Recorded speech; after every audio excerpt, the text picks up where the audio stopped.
Good evening. This is today's news in المستقبل.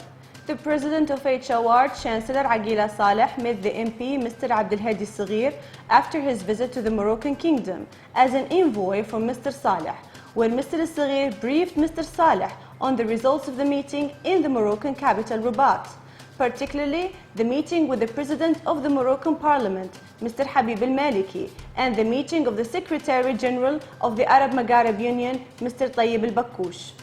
Mr. Saghir stressed the support of the Moroccan Kingdom and the Arab Maghreb Union to the Libyan Parliament, headed by Mr. Agila Saleh, and not to recognize anyone else. The meeting also touched on the recent Cairo meetings and the results in the interest of the country and supporting the legitimacy of the Parliament, which is the legitimate representative of the Libyan people.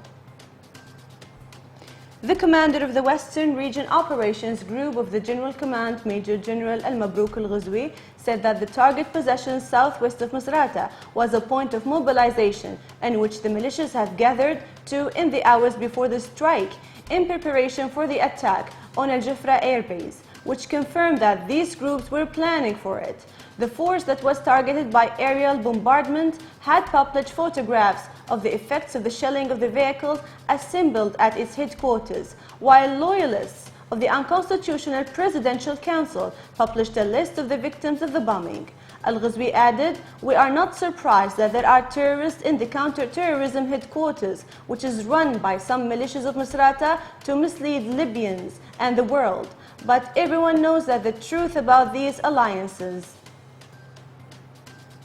The Libyan embassy in the Central African Republic has announced its defection from the government of Fayez al-Sarraj and its support for the Libyan army led by Field Marshal Khalifa Haftar.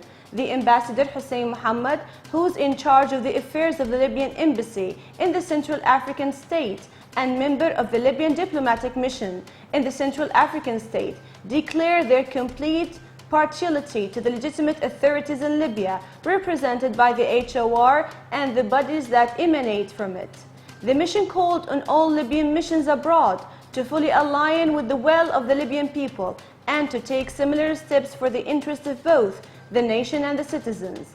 The embassy issued a statement saying that the armed forces' moves to Tripoli followed calls from the Libyan people and in implementation of constitutional resolutions, including the National Congress resolution and the decision of the HOR to evacuate the capital from armed militias.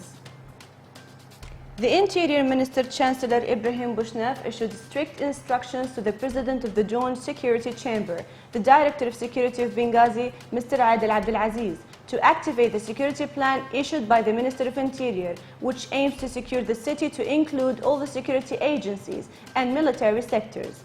The implementation of the agreement with the Chief of General Staff, General Abdelrazak al-Naduri, through the creation of a mechanism of joint security work and cooperation between all military and security sectors to control the public street and control security violations. Bouchnef also issued orders to set up a joint arrest committee with the army to arrest the wanted and sentence criminal offenders, and to prepare a joint security plan aimed at collecting security information for sleeper cells and suspects, monitoring and controlling their movements to maintain security in various cities under the control of the interim government. And now we come to the end of today's news in المستقبل. Thank you for watching.